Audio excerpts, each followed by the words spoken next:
បងប្អូនអរគ្នាគឺការប្រកួតរវាងបការីស្វាយរៀងនិងភ្នំពេញក្រោនគឺពិតជាតានតឹងមែនតើហើយកាលពីម្សិលមិញក៏បង្កេតយកឈ្នះ MOI កំពង់ដេវ៉ាលទ្ធផល2-0ហើយក្នុងនោះក៏យុទ្ធពលខេមរៈភូមិន្ទបានឈ្នះឡាយ1-0បាទនាទី72បាទគ្រាប់បាល់ហ្នឹងបើសិនជាយើងមើលការផ្សាយឡើងវិញគឺការបង្ហាញរូបភាព highlight ឡើងវិញគឺឃើញថាមិនអកសើទេប៉ុន្តែយ៉ាងណានេះគឺជាកំហុសយើងត្រូវតែកែប្រែវាទៅល្អប្រសើរនាពេលខាងមុខបាទបាទមានសួរបងប្អូនដែលគាំទ្រ Channel YouTube របស់ខ្ញុំបាទនឹងតាមដានលើ page ផ្សេងៗបងប្អូនទាំងអស់គ្នាបាទលទ្ធផលរបស់ភ្នំពេញក្រោនគឺជាក្រុមមួយដែលមិនទាន់ចាញ់បន្ទាប់ពីឈ្នះបាទប្រខ័ណ្ឌរាជស្វាយរៀងបាក់កាក់កបដែរសម្រាប់ភ្នំពេញក្រោននេះវាលេងនៅក្នុងទឹកដីបកុកលដ្ឋានជាតិមរតកដេជោនេះយើងឃើញថាផ្ដាច់ព្រាត់ពៀនសម្ដេចហ៊ុនសែនបាទដែលនៅកាលមុនគឺជាការលេងលើកដំបូងរបស់ភ្នំពេញក្រោននៅក្នុងបាទទឹកដីពៀនសម្ដេចណាក្រៅពីនោះគឺស្វាយរៀងគាត់លេងញឹកញាប់ក្នុង AFC Challenge League សម្រាប់ពៀនសម្ដេចនៅពហុលដ្ឋានជាតិមរតកដេជោប៉ុន្តែភ្នំពេញក្រោនលេងលើកដំបូងហើយយកឈ្នះលើកពៀនសម្ដេចទៀតកាលនោះគឺចាំបានមិនភ្លេចទេឥឡូវនេះបើកឆាកដូវការនេះនៅក្នុងដីរបស់ស្វាយរៀងដែលយកពហុកីឡដ្ឋានជាតិមកដល់ដៃគូនឹងគឺឥឡូវនេះគឺភ្នំពេញក្រោនបានយកឈ្នះបាទ3-2ហើយវាដូចជាទឹកដីមួយដែលភ្នំពេញក្រោនមានការប្រកួតប្រជែងខ្ពស់ហើយយកឈ្នះទៀតបាទហើយមួយគ្រាប់បាទការប្រកួតតវ៉ាខ្លាំងមែនទែនពីសំណាក់គ្រូវឹកក៏ដូចជាក្រុមជំនួយការដូចជាកីឡាករខ្លួនឯងបាទយើងឃើញរូបភាពដែលខ្ញុំដាក់នេះគឺគ្រាន់តែបាល់បញ្ជូនទៅគឺដៃហើយគាត់អត់បានចេញទេគាត់បញ្ជូនទៅបានគាត់ចេញរត់ទៅវ៉ាដាច់ខ្សែការពាររបស់ខារីស្វាយរៀងហើយតបបញ្ចូលទីប៉ុន្តែអាញាកដាគាត់លើកទងនឹងអកសើប៉ុន្តែបើសិនយើងមើលរូបភាពឡើងវិញទៅ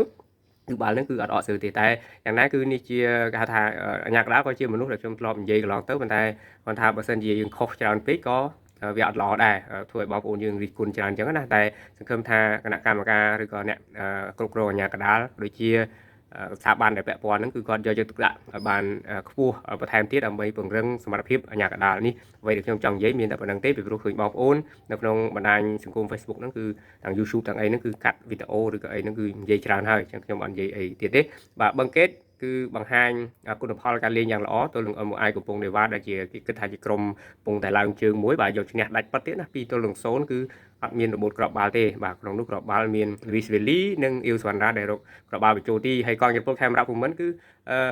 Akiba Sogo គាត់តតទៅហើយអ្នកចាំទីបាទតតបាល់ចេញអត់បានក៏បាល់ចូលទីខ្លួនឯងមានតែបើក្របហ្នឹងនៅកីឡាដ្ឋានបាទ start ចាស់បាទរបស់កងជប៉ុនខេមរៈភូមិន្ទក៏ឈ្នះ1-0ទៅសម្រាប់ថ្ងៃអាទិត្យណាបងប្អូនបាទអញ្ចឹងបើយើងក៏លេខមកកំពូលតារាងវិញយើងគិតថាប្រកាន់រាជស្វាយរៀងគាត់ស្គាល់ពាក្យថាចាញ់លើកដំបូងហើយក្នុងការប្រកួត6ប្រកួត5ប្រកួតជាប់គ្នាគឺអត់ចាញ់ទេហើយក្នុងនោះគឺកំណត់ត្រានៃការ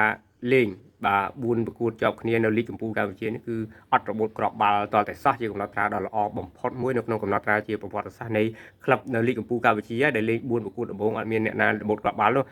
ហើយកាលពីកាលមុនក៏4ប្រកួតដំបូងក៏ខ្ញុំបាននិយាយដែរគឺអត់មានក្រុមណាដែល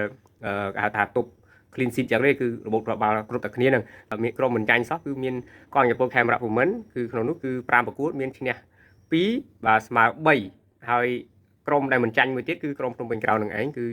ឈ្នះ3និងស្មើ2ដងបាទក្នុងការប្រកួត5លើកកន្លងទៅអញ្ចឹងគឺមានតែ2ក្រុមនេះទេយ៉ាងស្វាយរៀងគេចាញ់ហើយប៉ុន្តែស្វាយរៀងគឺស្ថិតនៅកំពូលតារាងដោយនៅលើភ្នំពេញក្រោន4ពិន្ទុតែយ៉ាងណាក៏ដោយភ្នំពេញក្រោនគឺប្រកួតបានតែ5លើកទេហើយស្វាយរៀងប្រកួតបាន6លើកអញ្ចឹងគឺចាញ់ឈ្នះគ្នាមកលើកអញ្ចឹងណាបាទអញ្ចឹងបងគេស្ថិតនៅលេខ3បងប្អូនមើលតារាងនេះបាទខ្លួនឯងបាទមាន11ពិន្ទុក៏តើដែរអាយ៉ាបងគេក៏ធម្មតាដែរណាបាទ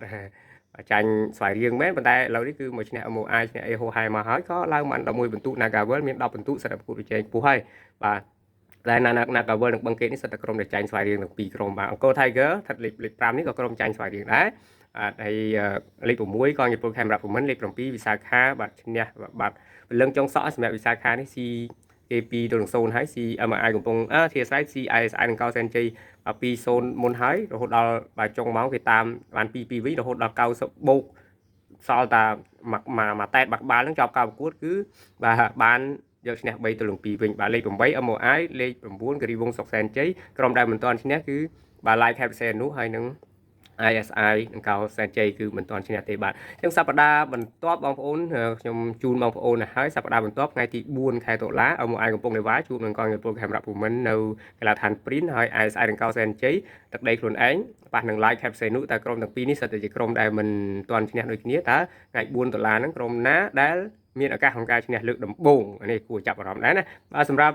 ថ្ងៃទី5តុលាឆ្នាំ2025 Nagavel ប៉ះនឹងវិសាខាបាទនៅខេត្តកំពង់ស្ពឺហ្នឹងកីឡាដ្ឋានខេត្តកំពង់ស្ពឺអង្គរ Tiger បើកីឡាដ្ឋានរបស់ខ្លួនស្វាគមន៍បឹងកេតនេះយ៉ាក៏គួរចាប់អារម្មណ៍ដែរសម្រាប់អង្គរ Tiger និងបឹងកេតនេះគិរីវងសុកសិនជ័យប៉ះភ្នំពេញក្រោនបាទនៅកីឡាដ្ឋានក្រុងឌុនកែវខេត្តកែវនោះបាទនៅកីឡាដ្ឋានគិរីវងផ្ទាល់បាទយើងភ្នំពេញក្រោនអាចនឹងហែបបន្ត